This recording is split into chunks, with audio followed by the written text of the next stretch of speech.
Thanks. Hello, everyone. Today, we're very excited to welcome journalist and novelist Sherry Jones, author of Josephine Baker's Last Dance. This historical novel, as well as some of her other books, The Jewel of Medina, The Sword of Medina, Four Sisters, All Queens, and The Sharp Hook of Love, all recount the lives of extraordinary women in history who overcame tremendous obstacles in order to reach their highest potential. In her books, Ms. Jones delves into the lives of strong women, explaining relationships and power, especially women's power over their own lives and destinies. For many of us, the name Josephine Baker evokes a female Black performer who danced in the music halls of Paris in little more than a banana skirt. And yet, after reading Josephine Baker's Last Dance, we learned that there was so much more to this remarkable woman. For me, I was particularly impressed with her resilience, the number of times she failed, only to pick herself up and carry on, focused on her goal to succeed as a dancer, singer, actress, member of the French Resistance, and activist against racial discrimination. Josephine Baker was indeed a fighter from beginning to end.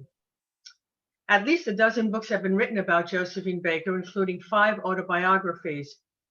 So I think the first question I'd like to ask Sherry Jones before she begins her presentation is, what inspired you to write Josephine Baker's Last Dance, and how did you decide upon the literary genre you used to recount the story? Hi, thank you so much. And thank you for having me here, everyone. And thank you, Eileen, for your work with me on this presentation and on sending me the questions. So Josephine Baker's Last Dance, I've always been fascinated by Josephine Baker. And I don't even remember what my first exposure to her was. I think it was probably in my 20s. I saw her character portrayed in a film of some kind and was curious about her. And then I saw her portrayed in other films like Frida and Midnight in Paris. And just, she was always sort of a presence, right? So everybody knows her, who she was, or at least I thought so at the time. And so I wanted to move into the 20th century after writing my last 2 novels, which were medieval historical novels. I wanted to do something 20th century, and Josephine Baker seemed like a good topic, a good subject, somebody I'd want to spend 4 years of my life with, which is a big, that's a really big consideration for me when I'm writing a novel. It's like choosing a husband or a boyfriend. Who do you want to spend a lot of time with and who don't you want to? So I looked at Josephine Baker to see if there had been any novels written about her. And the answer is no, I had not seen any, at least conventionally published novels about Josephine Baker. And so I was very excited to find that out. Then when I read my first biography of her, which was The Hungry Heart by Jean-Claude Baker, her adopted son, it didn't really inspire me to want to write about her, because the book portrays Josephine Baker as a very narcissistic, extremely mercurial in her temperament, even mean-spirited at times, not an honest person, always making up stories about her life and that weren't true, and very extremely promiscuous. And even though I don't feel judgmental about that, some of the scenarios he had her portrayed in just seemed like they were so far beneath her that I just felt like I don't know if I want to spend 4 years of my life with this person. And then I decided to read another biography before I came to my conclusion. And I read a biography by a woman author, and it was a totally different portrayal of her. In this portrayal, Josephine Baker, yes, she was as narcissistic as any performer, but she also had this really difficult childhood, home life growing up, probably abused as a child, sexually abused. And so therefore, that explains maybe a lot of her bad boyfriend and sexual choices. And then also, they talked about her many illnesses, her desire to have a child. And she just came to life as this, I really realized in The Hungry Heart, Jean-Claude Baker is like, oh, Josephine, once the World War two, once the Nazis invaded Paris, she couldn't perform anymore because she was Black. And so, but she couldn't stand to not have the limelight. Recording in progress. Um, she couldn't stand to not have the limelight on her. So so she, joined the French resistance as a spy because she was hooked on the attention. And I just thought, wow, that makes her sound so terrible, but I see it totally different. As you would see if you read my book, that she was a certain way before she volunteered as a spy, and then after that she was a different person. And we can talk about that later, why I think that happened. But so I did decide that I did want to spend 4 years of my life with her, and I was one of the best decisions I've ever made. I loved every minute. I was sad when I finished the book, as my editor will tell you, because my original manuscript was 179,000 words, and they only would publish 110,000, so I had to cut out a lot of words. But I just wanted to keep writing forever about her, anything to stay in her company. And I'm sure that's how the people felt who knew her when she was alive as well. Okay, do you want to continue with your presentation? Yes, yeah, and I guess I should have added too that what inspired me about her and wanting to write about her, what really impressed me was her commitment to equality among the races. She grew up, she had a really, when she was 11 years old, she witnessed the St. Louis race riots, East St. Louis race riots, living in St. Louis. They were running across the bridge, people with their hair and clothes on fire, people running from death, Black people running from white people who were trying to kill them into St. Louis. And she was there, she witnessed that happening. And for the rest of her life, she, especially around the World War II years, she hated the racism she'd seen in her travels in Europe, especially in Germany. And she also hated the racism she'd escaped from, largely in America, except when, these trashy white Americans would come to Paris and harass her there. So she spent her life, the rest of her life, dedicated it to eradicating racism and trying to show the world through example and in her concerts and in her speeches and her activism in the United States, that racism is something that is not inherent, but that it's learned, and that it's wrong, and that we all have the same blood. So I'd like to present you with I'm sorry, go ahead. Yeah, did you expect, you said you knew something about her, but did you expect to find all this? Did you know this about her before? No, I mean, no. I didn't know anything, but no, I knew that she was the dancer with the banana skirt, just like everybody else. I knew she was American. She'd gone to Paris. She danced on the Paris stage. And, I've had a love affair with everything French since I was a kid. I don't know why. I think maybe I must have been French in a former life. I've always had a love for everything French. And in fact, my book, Four Sisters, All Queens, and my book, The Sharp Hook of Love, which is about Abelard and Heloise, they are both set in France, partly in France. Four Sisters, All Queens is partly in France. But it's about four sisters from Provence who all became queens. And so, and I've been to Paris 7 times, and I hope to go back at least 70 more. I just love it there so much. And I've always loved French food, French art, French culture, the French language. It's the most beautiful language in the world, in my opinion. So people say, oh, the French, they think they act like they're superior. And I'm like, well, they are. So I was happy for, I think because Josephine Baker was American and she lived in Paris and she spent her, she flowered there, she blossomed there, and she embraced all things French.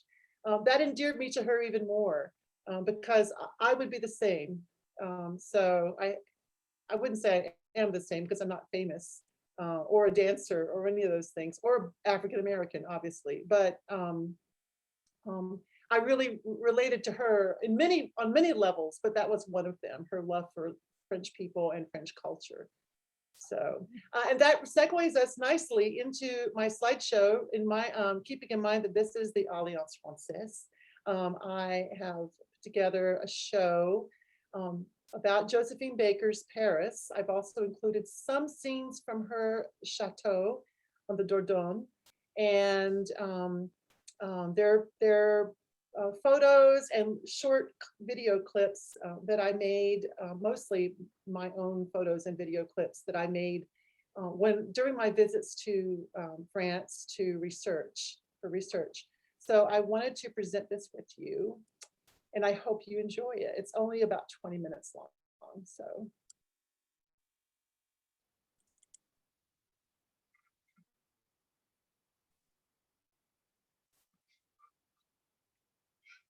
And I've titled this J'ai deux amours. I'm sure you all know the song she sang. J'ai deux amours, mon pays est Paris. And that's all I know of that song. But and this was her famous song. She originally wrote it about having two loves, mon pays, of course, you know, my country, and Paris.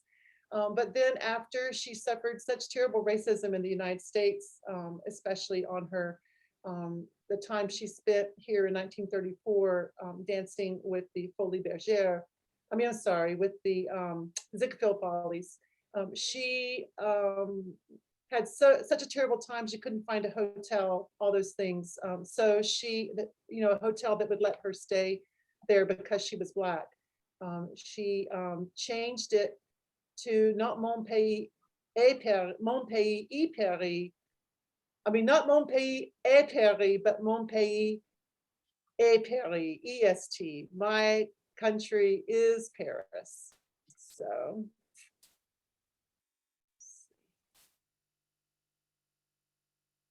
Here's her a short clip of her famous banana dance, in case you haven't seen it.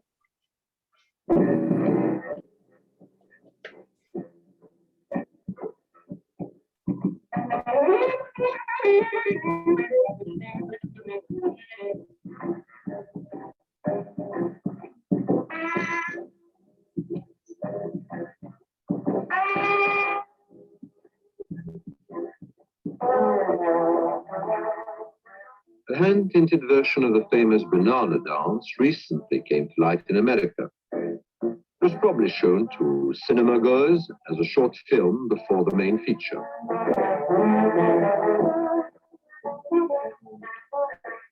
Censors saw to it that Josephine was dressed rather more modestly than she was for Paris audiences, but the setting is exactly the same. This is Josephine Baker on the stage of the Folies Bergère at a moment of music hall history.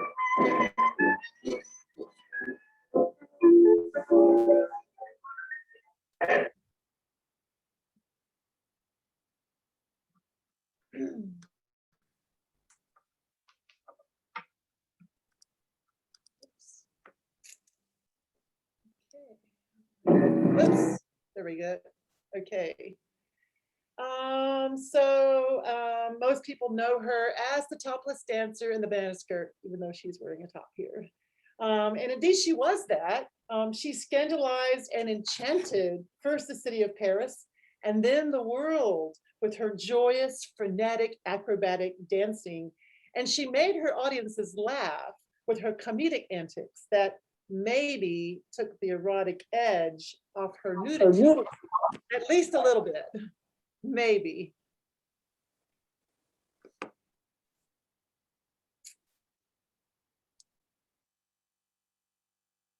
The banana skirt, which she may have designed as a joke, sealed her fame, but Josephine had already enchanted Paris from the night she debuted in the city's first all-Black musical, La Revue Negre, in 1925. In the evening's final performance, she danced a wild, madcap Charleston wearing little more than a few strategically placed feathers, and she wowed the crowd. This dancer with her is Joe Alex, who did not come with the troupe from New York to perform in La Revue Negre. The theater manager and the director and producer, the Parisian people, They said that all the dancers in the show were too light-skinned. You know, that's what they did in the United States. They went for light-skinned performers. They said Parisian audiences, they want the exotic. So they brought this dark-skinned dancer in from Nigeria, Joe Alex. Josephine Baker, she learned to dance and she learned her comic ways, which initially she was famous for her comic antics on the stage in the streets of St. Louis, Missouri, where she was born and raised. She often would skip school and hang out at the Booker T. Washington Theater in St. Louis, the city's Black theater, where they had Black vaudeville shows traveling on the Black vaudeville circuit. And Josephine would skip school and hang out in the theater with the performers. She got to know all kinds of performers, and she learned how to do comedy from the comics, and she learned a lot about performing. She also learned dances on the streets of St. Louis, where the poor people would be. Like, they had bars and taverns in the city's Black neighborhood. They had people inside, like Scott Joplin playing, you know, ragtime, and they had people who couldn't afford to go in or who were too young, like Josephine, out on the streets and dancing. And Josephine Baker was very, very poor, and she would often dance on the streets for the pennies and nickels that people would toss her way. She learned the Black Bottom, the turkey trot, the mess around, all these dances that she then incorporated into her routines. On the stage, choreographers tried in vain to choreograph routines for Josephine Baker, who only ever did her own thing. She was very frustrating, I'm sure, for these choreographers. She performed in St. Louis with the likes of Ma Rainey on the left, Clara Smith, here's Ma Rainey, Clara Smith, and Ma Rainey was the mother of the blues. If you've seen Ma Rainey's Black Bottom, you've seen Viola Davis in that role. Clara Smith was the South's favorite coon shouter, and Bessie Smith was the empress of the blues. And these performers all came through and performed at the Booker T. Washington Theater. Josephine, we know, worked as a dresser with Clara Smith for a while and ended up traveling with the show nationally because of Clara, who wanted Josephine along. Here's the Théâtre des Champs-Élysées, where Josephine Baker and her cast, which included the famous trumpet player Sidney Bechet, at the Théâtre des Champs-Élysées. Just such a beautiful theater. I love the gold accents, and the higher up, you can't really see it in these photos, but the, oh, who's the woman who was the, suddenly her name, Isadora Duncan was up there. So here's a video clip that I made there. Maybe it gives us more information. Hi, this is Sherry Jones, author of Josephine Baker's Last Dance, with another Josephine Baker moment in Paris.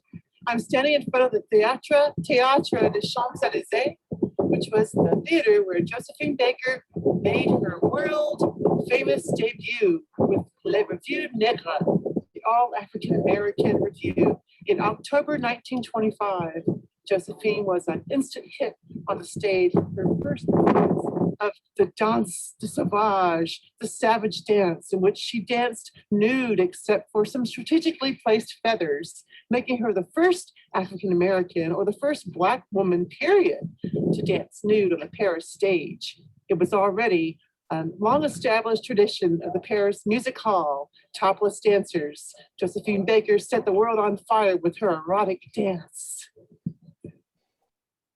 She was only 19 years old. Oops.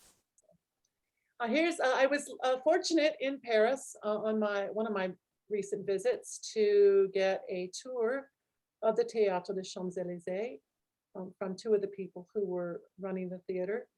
And here you can see the stage where she made her debut. It's actually, I was surprised at how small it was, considering, you know, the fact that they had a whole vaudeville show to put on. And the famous golden proscenium, which is so beautiful. said that Josephine,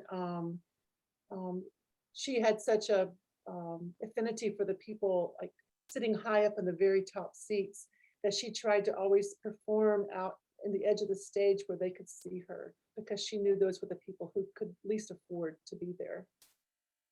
So here she is in the scandalous, well, the posed version of the Danse de Sauvage. When Joe Alex turned Josephine Baker around, here you can see she's topless. When he turned her around and placed her on the stage facing the crowd, and she started dancing, people stood up and walked out. They were so scandalized.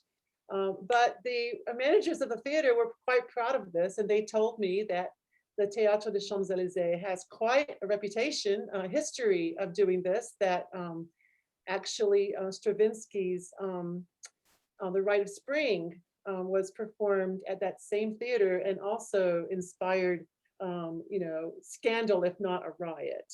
I know it's been blown up into a riot, but so they were quite proud of it. So Josephine Baker lived in various parts of Paris. One place where she lived was in Montmartre.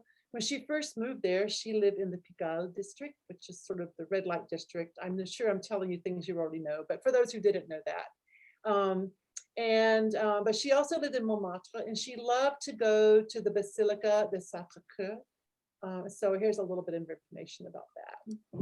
Hi, I'm Sherry Jones, author of Josephine Baker's Last Dance, here with another Josephine Baker moment in Paris. I'm standing at the foot of the Sacre Basilica, the Church of the Sacred Heart, at the top of the Butte, Montmartre Butte, which is the highest point in Paris. Josephine Baker lived in Montmartre during her early years in Paris. Montmartre, along with the Montparnasse, were the two big nightlife and areas of Paris, with lots of nightclubs and music during the Jazz Age, the swinging part of the city. Josephine loved the Sacred Heart Basilica. She was actually very devout Christian and embraced all religions during her life. But during her Catholic phase, she loved to come to this cathedral and worship, and especially in the area dedicated, the chapel dedicated to the Virgin Mary. Her desire for a child made this particular part of the cathedral, with its numerous depictions of the Virgin Mary and the Christ child, especially dear to her heart. And in case you haven't seen it, I sneaked a shot of the inside of the Basilica. It's just so beautiful. I just couldn't, every time I went to travel around Paris to research Josephine Baker, I felt teary-eyed. In the Théâtre des Champs-Élysées, I started crying when I came into this Basilica for the first time, imagining her walking in and seeing this beautiful scene before her. It's so gorgeous. Let's see. Josephine Baker was a lot of firsts. And one of the things, she was the first Black woman to star in a feature film. And it was a French film, La Sirène des Tropiques. And this film was made in 1927. This film tells of a native girl named Papitou, who falls in love with a visiting white American. She becomes a stowaway on his ship home, and he's a Frenchman. She falls in love with a visiting white Frenchman. She's in Africa. She becomes a stowaway on Andre's ship home, and the hijinks begin. There's a famous scene where, they're running around, she's in the ship, and they're trying to chase her, right? It's like the French farce.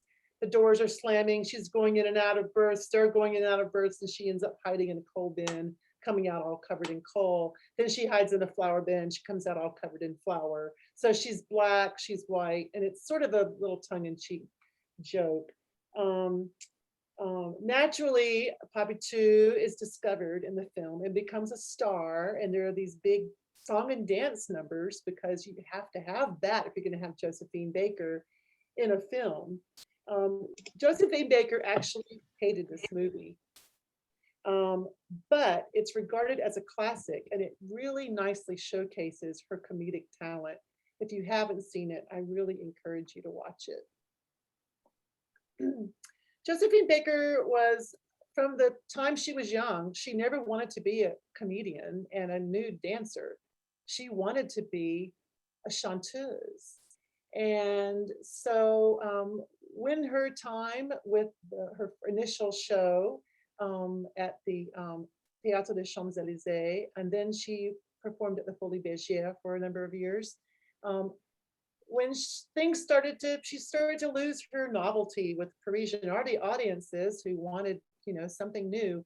So she and her partner at the time, Count Pepito d'Abatino, they left Paris for about 2.5 years and they traveled through Europe.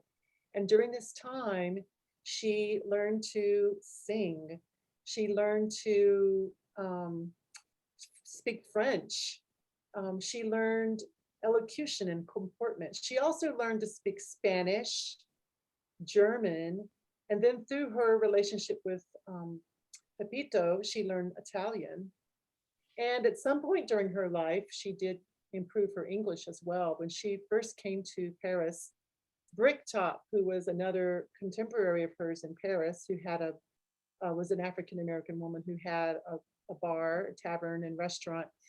She said that Josephine Baker's English was even worse than her French because she didn't go to school, so she was pretty much illiterate. But she changed all that. And through her travels and through her commitment, dedication, and hard work. And Pepito, I understand, was quite the slave driver too. He would lock her in the hotel room until she'd practiced her music lessons and done everything she was supposed to do. So let's see. Oh, here's another shot of the Folies Bergère with that beautiful dance of Isadora Duncan on the front. Here's the, oh, that's the Folies Bergère, that's right. Isadora Duncan on the front of the Folies Bergère. And here's the inside of the theater. I was so fortunate on one of my trips to Paris. I called, I think it was in early July, and I found out they had, like, the day I got there, or the day after I got there was their very last show of the season. So I was able to get a ticket and to go. And I got some photos of the lobby, which are so beautiful. But, you know, when Josephine Baker was dancing there, it didn't look like this. I think it was much smaller, and they added to it later, expanded it later. But I'm sure it was still just gorgeous. So I love the colors so much. Here is the stage where she performed. And yes, of course, I cried imagining her. Look at that beautiful curtain. Gosh, it's just so gorgeous. She also performed at the Casino de Paris, but I didn't get to go inside that theater. They were closed whenever I was there. Here are some of the contemporaries during her time. Her big, Josephine's big, her big competition was Mistinguett, who was older than she by this time. And they traded barbs about Mistinguett's age versus Josephine Baker's race. So Mistinguett had famous legs. They were insured for 100,000 francs or something, which was a lot of money back in those days. And then Chevalier, Maurice Chevalier, everybody knows who he is. And he was very, very popular and very famous. And he and Josephine Baker also had some run-ins, which you can read about in my book. Some really interesting, just this one scene where he wanted to be, like, they were performing together for the troops, World War II troops. And he was irritated because he came on before Josephine Baker, and he thought he should be the headliner. And so he got it switched so that she came on first. And so then when she went on, she performed on and on and on and on. And when she finished, like all the encores and everything, he only had like a short time to perform left. And so after she did this a number of times, he tried to switch the order again. And she said, nope, everything's fine. I like it just the way it is. So I love that about her. Other famous popular night spots were, of course, Le Chat Noir, and then which was is on the Boulevard de Clichy, it's now a hotel, I guess. I didn't actually go in, but I read that it's a hotel. I thought it was a bar because they have all this, happy hour signs and things. But she also had, they also had the her own club, Chez Josephine, which was hugely popular. And I've also mentioned Bricktop, which was very popular. Then there is La Coupole, where they have pillars that were painted depicting various artists of the time. And here is the Josephine Baker pillar. And you can still have lunch or dinner at a table right under this pillar, as I did on my last trip to Paris. And they've actually put up a enlarged version of that pillar here. And as I recall, this is the entrance to the bar upstairs, which is, downstairs is the dining room, upstairs is the bar. There was a lot of action happening in that bar. That's where Josephine supposedly danced with Ernest Hemingway. Here's a scene, photograph in the bar of that club, of that upstairs room. See how crowded it was. Nobody's wearing a mask either. But Josephine, she danced with Ernest Hemingway there. Ernest Hemingway supposedly had a stake in the bar of some kind. But this is where he said that she was wearing a fur coat, and he asked her what she had on underneath it, and she said nothing.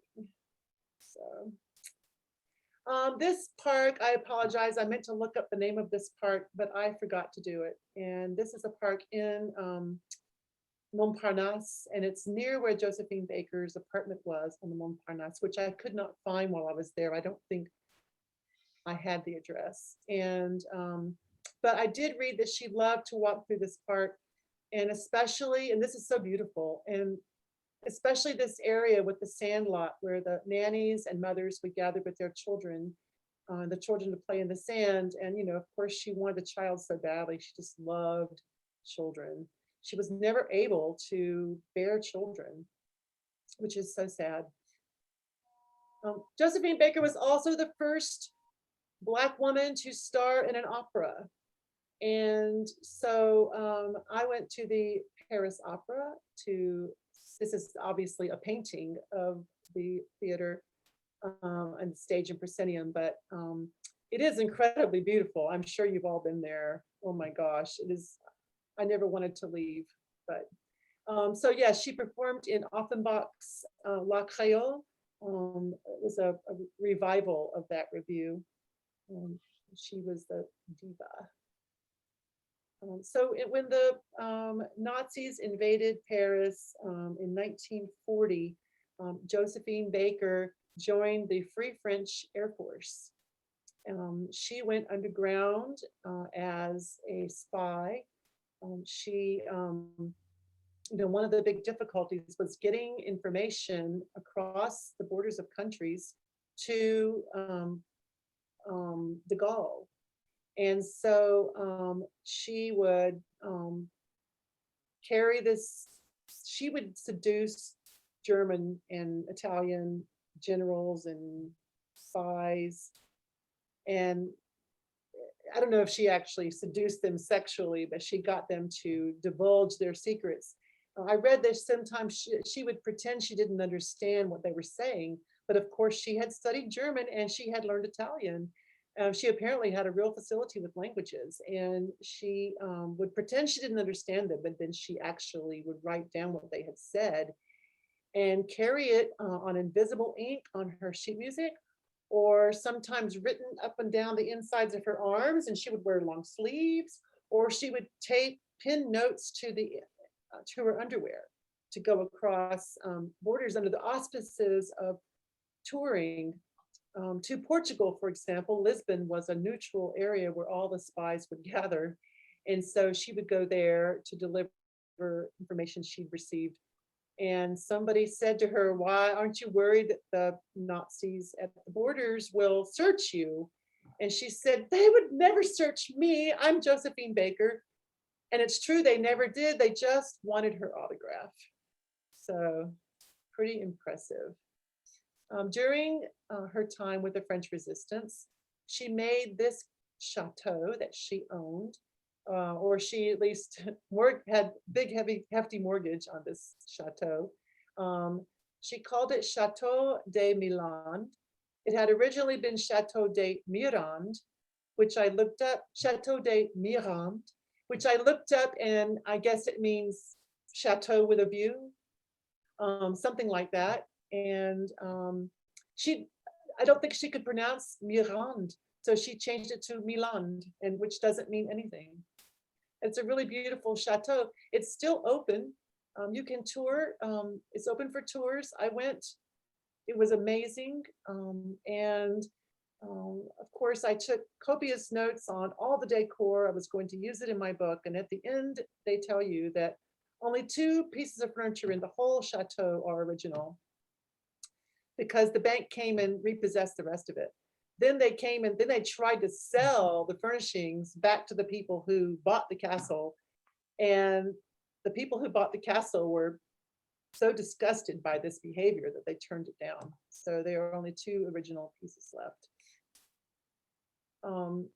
In 1951, Josephine Baker came to the United States for the 3rd time since she had left to tour. She had sworn after her terrible 1934 experience that she would not return, but she was performing in Cuba, and a Miami nightclub owner went to see her in Havana and convinced her to come and perform at his club in Miami. And she said, "I will only perform at your club if you will integrate the audience and if you'll integrate the performers." And so, although Miami had these strict curfew for servants, who were, of course, all Black people, people of color, to leave the white area, which is where the nightclub was, they weren't allowed to be there at night. He actually bussed people in and flew them in from New York and other areas of the United States. And people came in and they integrated the audience, and Josephine Baker was so happy. And after she performed there, and the show did so well, and they had so many people of all different colors, races coming to her show, the other nightclub owners in Miami said, "Hey, we want some of that money." And so they segregated their clubs too. And so she started a movement in Miami to desegregate these nightclubs. Then she went on to perform in theaters. They were still playing movies, double features with a live performance in between. So Josephine would perform in between the showings of the films. And she said she wouldn't perform unless the theaters were integrated. And she wasn't talking about Black people in the balcony and white people on the first floor, the way it used to be. She was talking about fully integrated throughout the theater. So she made change in that way, but she had a sit-in New York Stork Club when she went knowing they didn't like to serve, they didn't allow Black people. She went anyway, and then when they didn't serve her, with an hour after she ordered, or hour after she'd been there, she still hadn't been served. And so she left, and she called the NAACP, and they had a press conference. And she mentioned that this famous journalist, Walter Winchell, had been there, who was supposedly an advocate for the oppressed people. And yet he was also friends with the restaurant owner. And so he did nothing to help her. And he was outraged, and he was an ugly, vindictive person, it turns out. And he turned on Josephine Baker and got the FBI, and J. Edgar Hoover was his friend, and he got them to open an investigation into Josephine Baker. And when it came to light, some of her past comments complimenting various dictators like Mussolini, and embracing, making some supposedly pro-communist comments that she'd made. She started losing her shows. A movie that was planned got dropped. She ended up leaving the United States. And when she left, the FBI informed her that she wasn't welcome to come back. But return she did in 1963. She was invited, Dr. Martin Luther King Jr. invited Josephine Baker to speak at the March on Washington for Peace and Justice. She was the only woman to speak, and she spoke immediately before Dr. King, and she brought the crowd to their feet. And you see, she was proudly still wearing her Free French Air Force uniform. Her last performances were at the Bobino when she was, there was a 50-year retrospective of her career in Paris in 1975. She, at the opening, luminaries including Mick Jagger, Alain Delon, Princess Grace Kelly, they all came to see her. And she had this big comeback. But then about, I think just a couple of months into the show, maybe not even that long, she died. And so she didn't get to finish it out. But I love that and my book is centered around this. Like, my book is called Josephine Baker's Last Dance because it takes you through her last performance. I just love that it was a retrospective of her life and career. And so I could portray the musical and then sort of flash back into the parts of her life and career that the musical was portraying. It was, and I don't know, I just sort of see it as like my mother used to say, when you die, your whole life flashes before your eyes. I don't know if this probably isn't true, but I thought like sort of this was what was happening for Josephine Baker. And I wonder, this is her and that show. I'm sorry, the photo is kind of blurry, but it was tiny. I want you to be able to see it. This is Josephine Baker coming down those steps during that last show. And this is Jean Pierre Reggiori, who is obviously was one of the dancers in the show, and he became Josephine's primary dancer in the show. And he was 17. And he read Josephine Baker's Last Dance and contacted me and loved the book. And we are now really good friends. And so he's always sending me photos of Josephine and of him and her shows that he was in, or from the show he was in, and other things. He's a huge fan. When she died in Paris in 1975, and thank you so much to Getty Images for this free photo. Her casket was taken through the street. Her funeral was at the Église de Madeleine, I think that's right. And they had thousands and thousands of people blocking the streets. And she was the only woman, or the first Black woman, I believe, to be buried with military honors in Paris. Oops. So, and here's my book. So if you want to read more about Josephine Baker. Eileen, I know you asked me why I chose this genre, and I didn't even answer that question, but I will stop sharing and I will talk about that. Yeah. I chose to write about Josephine Baker in fictional form because I am a reader of novels. I have always loved fiction. I love to immerse myself in another character. I just feel like I become someone else, or at least I get a special insight into the heart and mind of another person. Even though there's someone's invention, it still helps me to better understand people who aren't like me. And I think that fiction has the power to do that. And since I had that realization for myself, I have read studies that show that reading fiction does increase our empathy for those very reasons.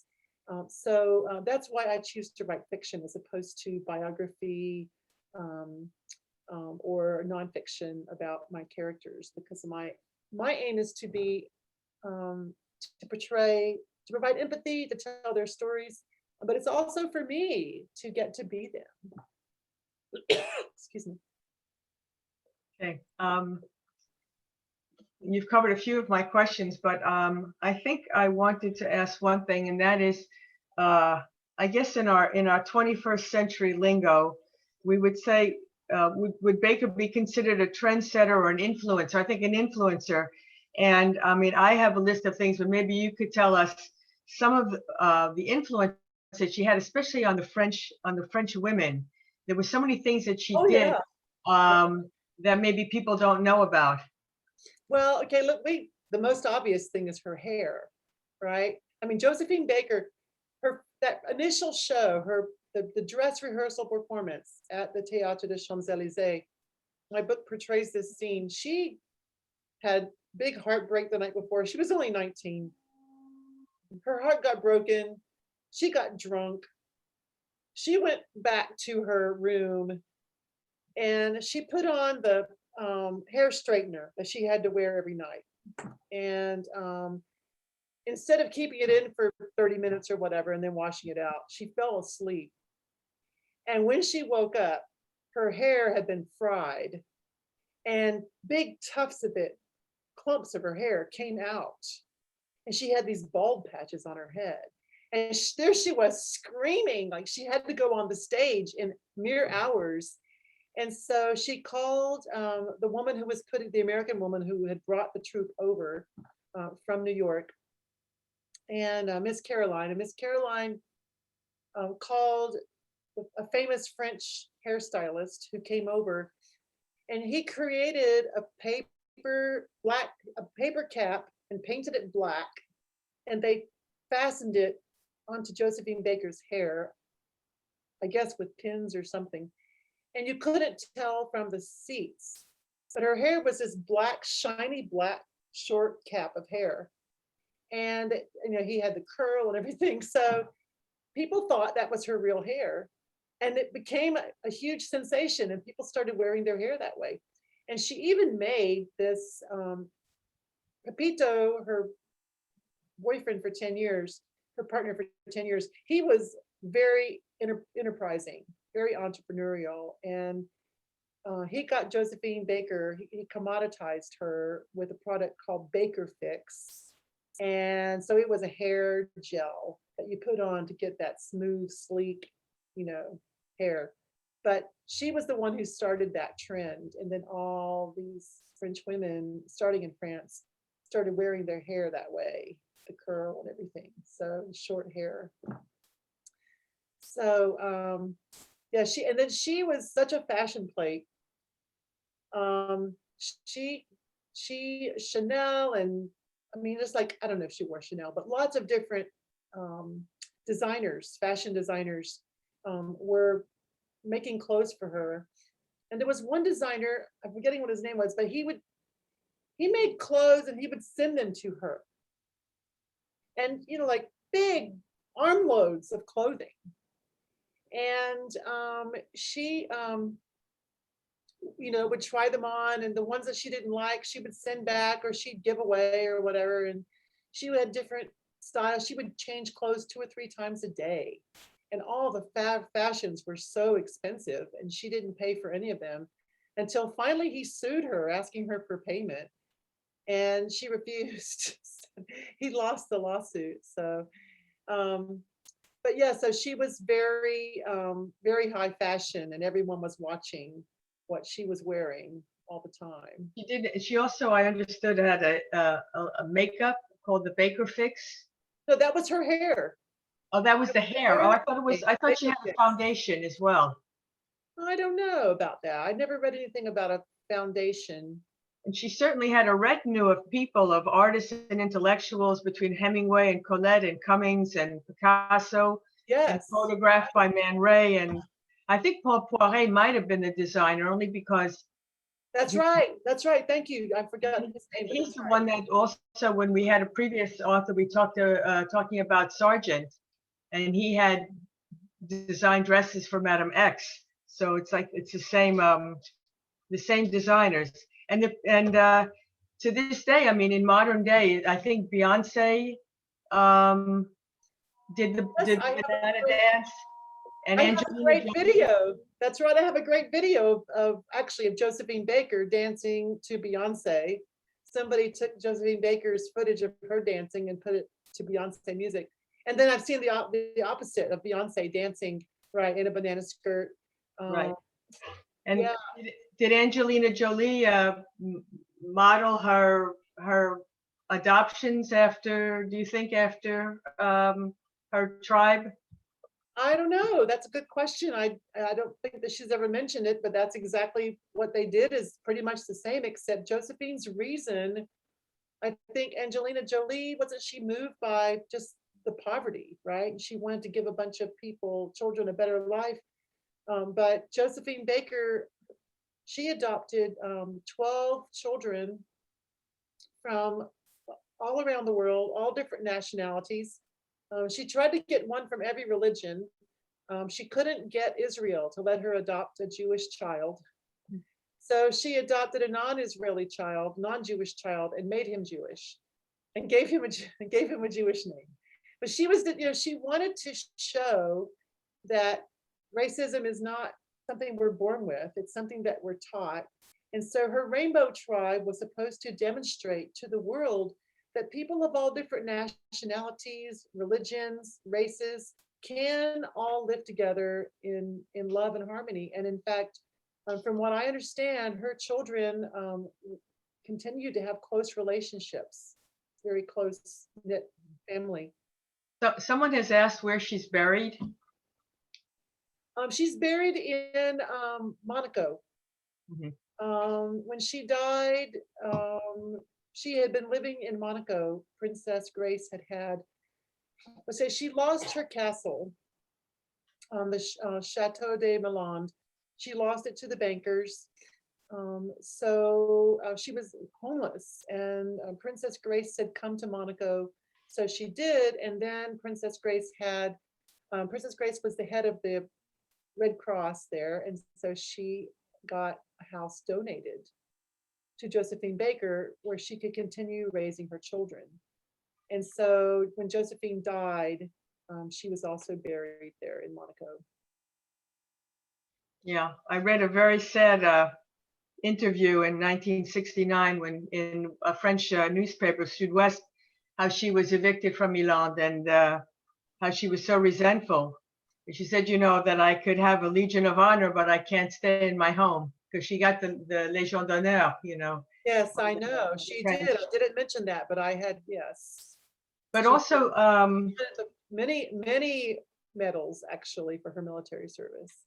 And from what I understand, they are there is a movement now to move her to Paris, to the Panthéon, to bury her there, to bring her ashes back. I don't know. It's something recent that has been in French newspapers. I wonder how her children feel about that. Well, I'm not sure. I mean, because there's different feelings all along. I mean, Brigitte Bardot was advocating for her. A lot of people during those years when she was at Milan were advocating for her. It's I was wondering what you think she would want to be remembered for. I think she would want to be remembered for her work against racism and her work to for equality, for racial equality, and to remind us all constantly that we are all human, and that's what counts. And that she loved animals too. I mean, she had a menagerie of animals. She had monkeys, she had birds, she had many dogs and cats and a pig. I mean, she had everything.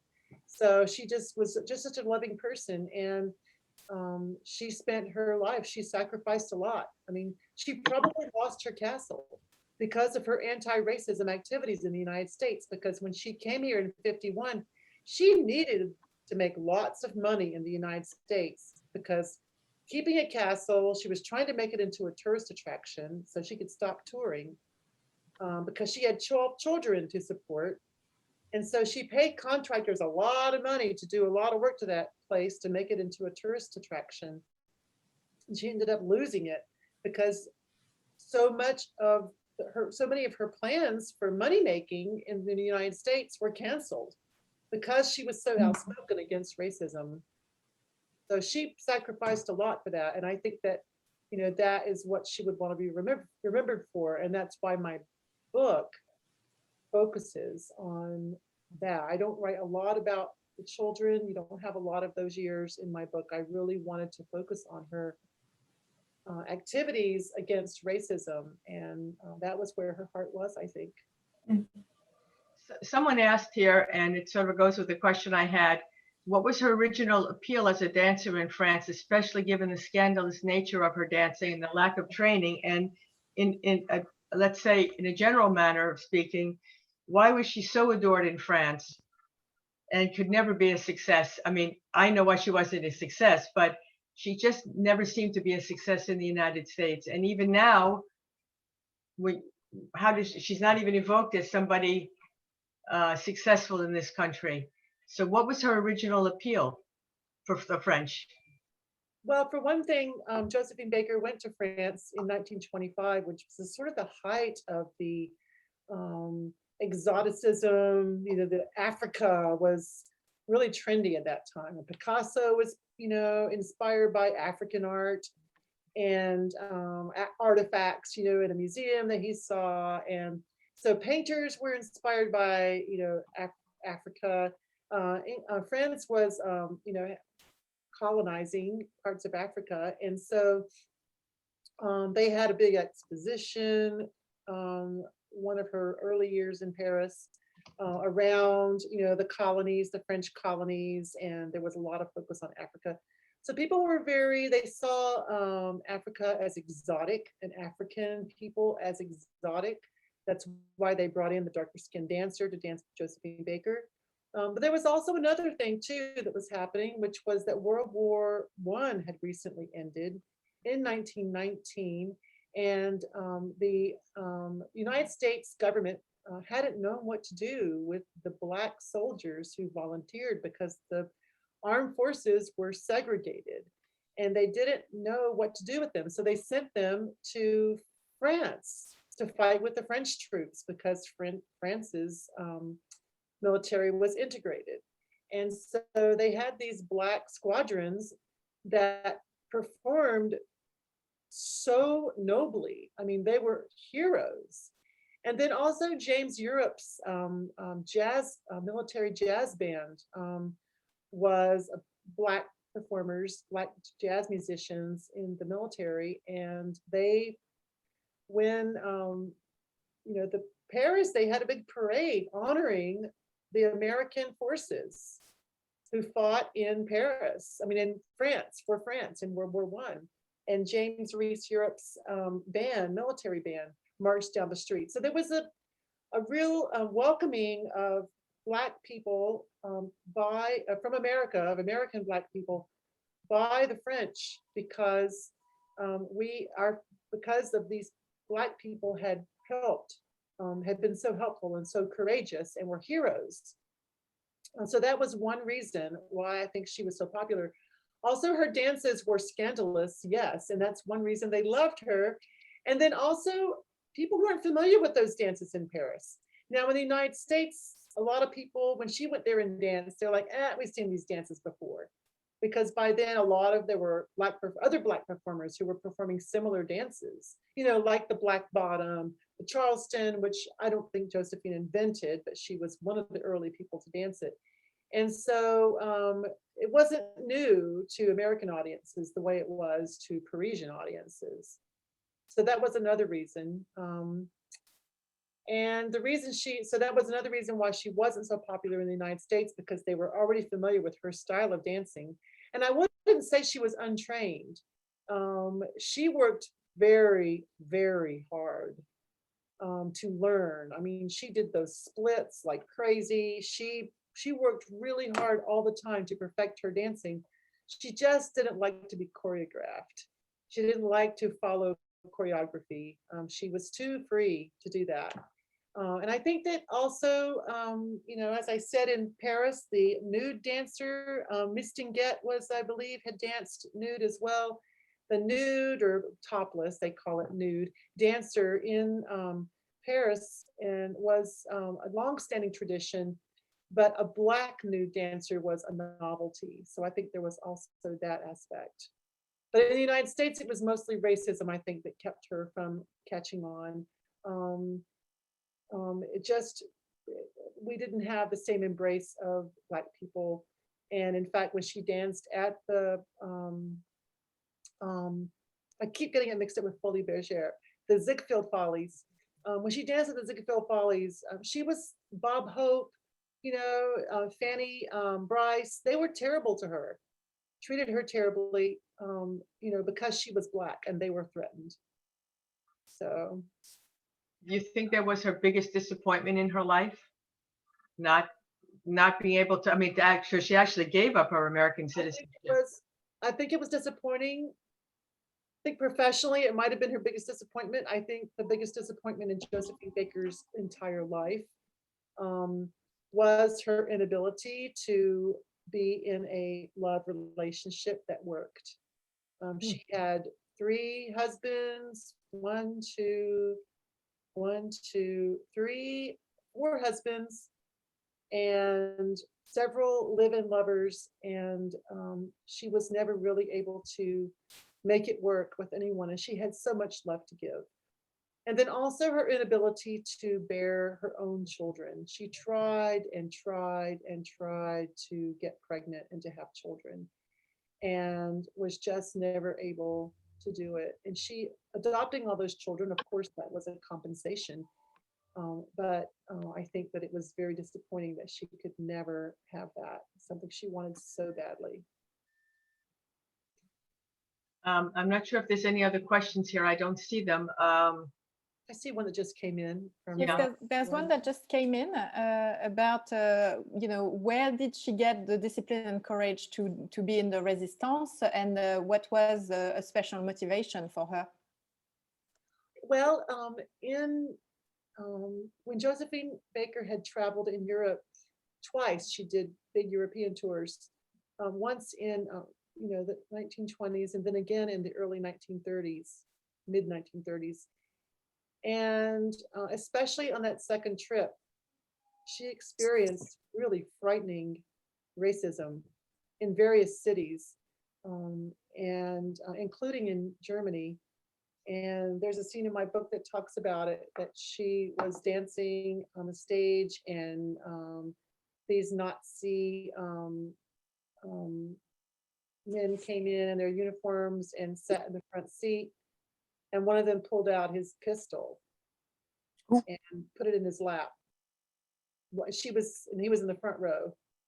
And so she was terrified. And when she danced off the stage at the end of her number, she ran into the dressing room, gathered up her stuff, and left, and ran away.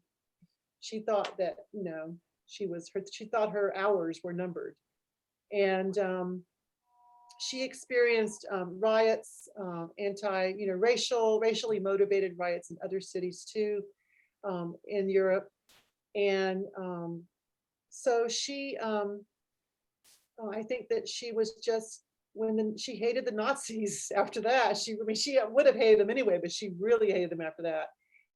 And so when they were when she was working already, she was a pilot. She had gotten her pilot's license, and she was already volunteering to pilot the Red Cross and flying supplies to the troops at the border. And she also was involved with an anti-racism organization in Paris. And so when when these spies came to her and asked her if she would work for them, actually it was her former agent. And her former agent hooked her up with this guy who was in the military, and he was secretly working. He was in the military, which was Vichy, but he was secretly working for the opposition and the resistance. And so he originally didn't even he wasn't going to recruit Josephine Baker. This is in my book too, the scene. And I think he sort of thought she'd be another Mata Hari, betraying. He didn't know if he didn't trust her. And she gave this beautiful little speech about her devotion to Paris. She said that, basically her whole life she'd been treated badly, but till she came to Paris. And in Paris, the people treated her like a queen. And she said, you know, they saved my life, and I would gladly give my life for Paris, for France. And so, where did she get the courage? I don't know. I think she was born in such a terrible life that courage was a survival skill. You know, her mother was probably borderline. So she was subject to a lot of abuse. She had, as I said, she was probably abused, sexually abused as a child by at least one man, maybe two, maybe more. She had, she grew up in dire poverty. She grew up dancing for coins and you know, picking up dropped produce at the market to bring home, and raiding trash cans, and doing everything to scrape together enough money to help feed her family and her sisters and brother and her parents. And when she went to Paris, and they demanded that she should be the one to dance nude on the stage because they didn't have a nude dancer. I mean, this is an American troupe. They were doing tap dancing. And these Parisian men said, no, this show is boring, and Parisians hate tap dancing. So you can't have a show around tap dancing. And so they said, we need a nude dancer. We've got to do that. And they looked around and they picked Josephine. And she cried and said, please, I can't do that. And she was 19. She was very religious. She said, you know, God will say, I'll go to hell. You can't do this to me. And they told her, she said, I want to go home. I want to go back to the United States. And they said, fine, we'll send you home. But first you have to dance. You have to do what we say. And you have to open the show. And then we'll send you home after that. And so she did it. And the crowd leapt to his feet. The ones that didn't walk out stayed and cheered for her. And she became so famous. And every night the house was packed. And she never complained again about nudity. So she was remarkably resilient. She remade herself again and again. And, you know, Eileen pointed that out at the beginning. She did do that. And she rose to every occasion. And I don't know where she got the courage. I think she just developed it, had it, and it was out. She was a survivor. That's what I think. Well, she always said something about always running away. You talked about that segment when she ran during the riots, and she ran away, and she always was running towards something, but running away from something. And I think it sounds like she just kept having to reinvent herself to stay motivated. She heard a lot of criticism for leaving the United States, which is so ironic, right? Yeah. You know, by Black people here for leaving the United States. It's like, well, you know, yeah, maybe she was running away from it a little bit, but who wouldn't leave if they had the chance? You know, I Googled Josephine Baker, and they had a list of Josephine Baker quotes, and I was wondering if they, I don't know if this was true. I read part of it in your book where she said, I've walked into the palaces of kings and queens and into the houses of presidents and much more, but I could not walk into a hotel in America and get a cup of coffee, and that made me mad. And it seems to me that would motivate anybody. I think that was during her speech, the Martin Luther King speech. The Martin Luther King said speech. That. Yeah.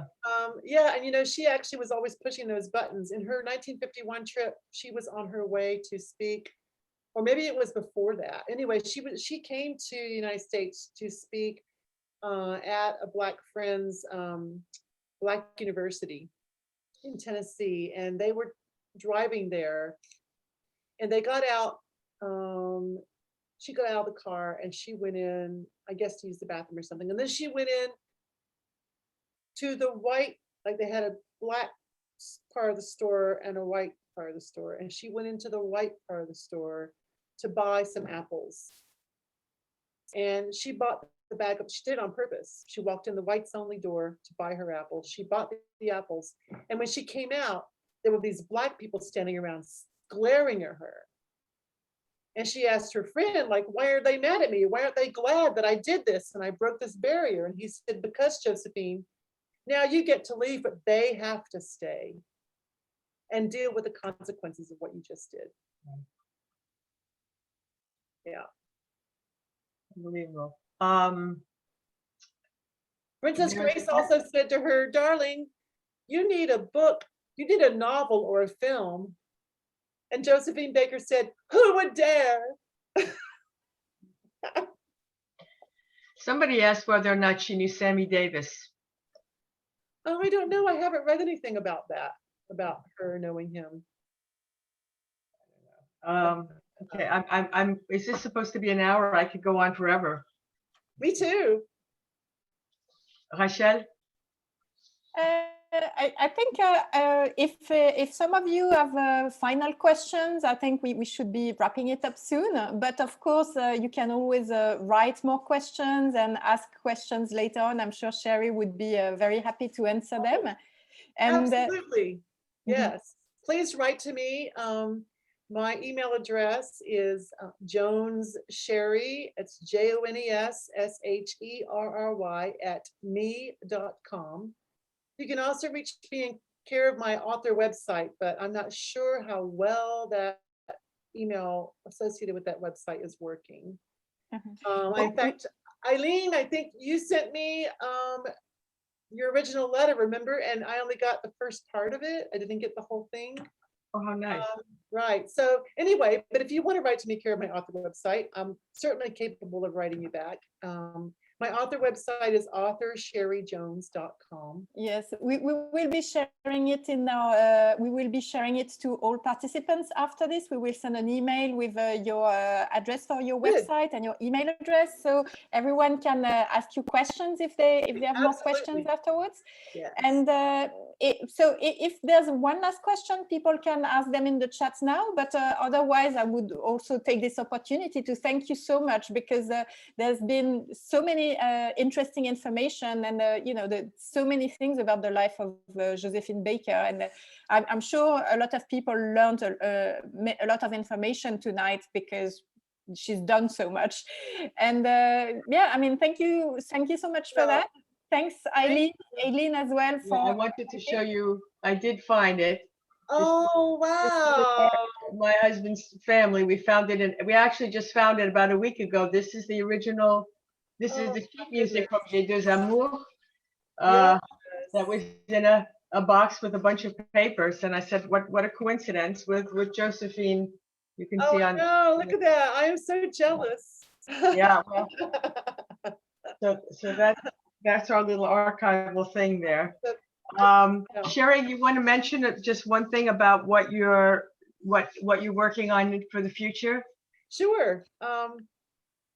I am working on a novel about another biographical novel about a jazz performer named Billy Tipton, who was a jazz performer starting in 1933 in Oklahoma, and made his way around the western, midwestern part of the United States performing.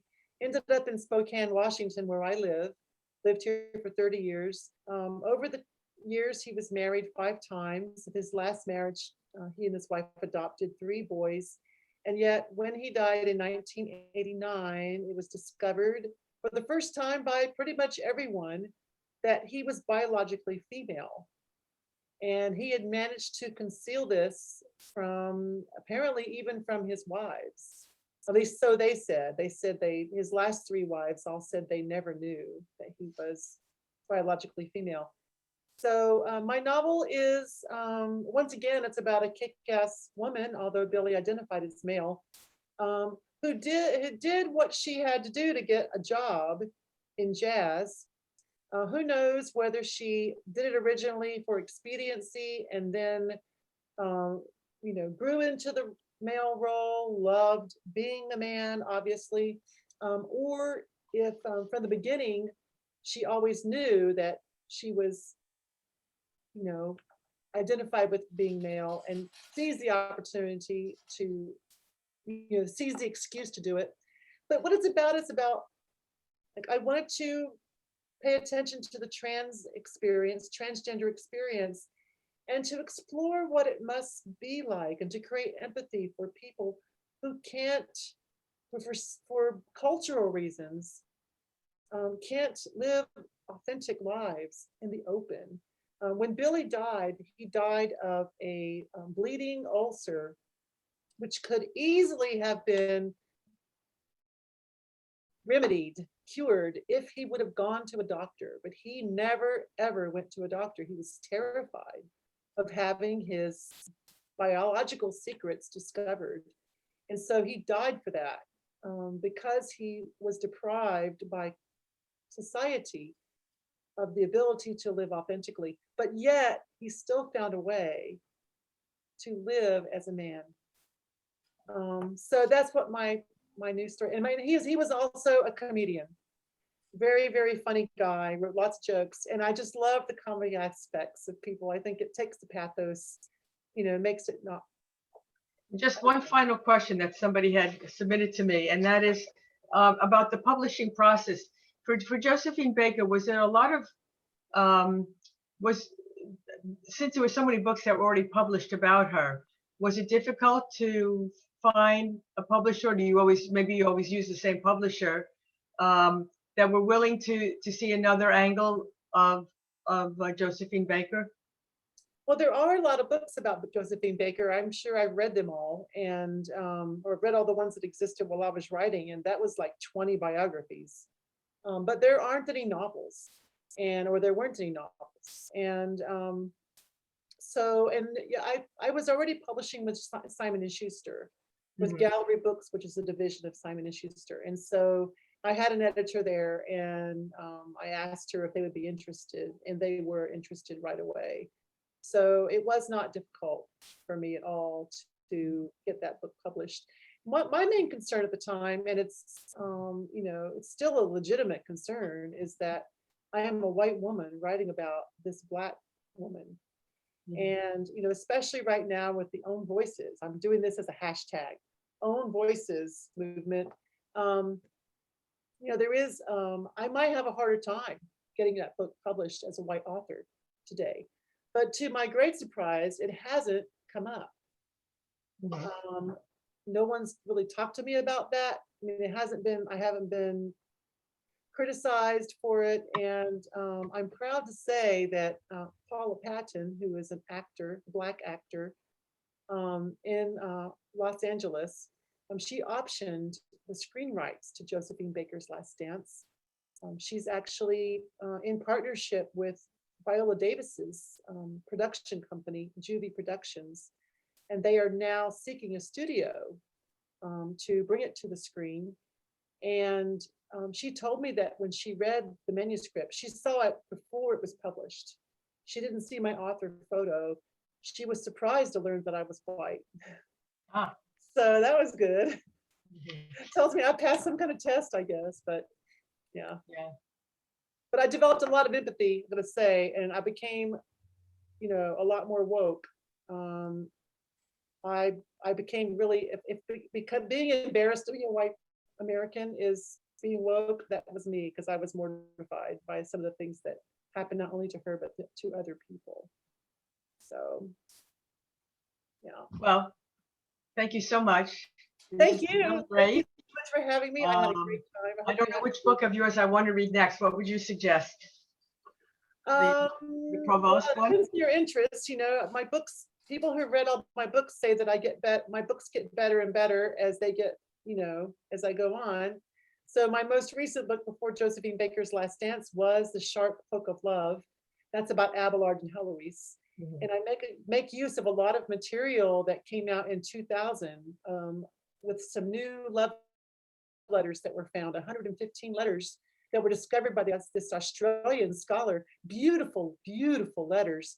And they were anonymous fragments and whole letters that I think is really convincingly, saying that they are letters of Abelard and Heloise between the two of them while they were in relationship. So that's a good book. And then it's also very steamy. It's sort of like the, 50 Shades of Grey in the 12th century. But Heloise said they had a really wild, time. So, and then Four Sisters, All Queens is my personal favorite of all the books I've written before Josephine Baker's Last Dance. Josephine Baker's Last Dance is my current personal favorite. So Thank you very much. thank Okay, you. merci. Bye, everybody. Thank you so much. Thank you for coming. Au revoir. Au revoir. Au revoir. Merci beaucoup. Et la prochaine fois à Paris. Maybe next time in Paris. See, I'm going next spring. I want to go for 3 months. So that's my hope. I got to find a place, but that's my hope. Paris and France for 3 months next year. So I miss it so much. Terrific. Okay, bye. Bon voyage et merci beaucoup. Hein? Merci. Thank you. Thank you so much to everyone for joining us, and thank you for being with us. Thank you for your questions. Don't hesitate to ask more questions by email, and also don't forget, if you are not registered to our newsletter, you can sign up to our newsletter to find out about our upcoming events. Okay. Au revoir. Bonne soirée. Bye bye. Au revoir. Bye bye. Bye.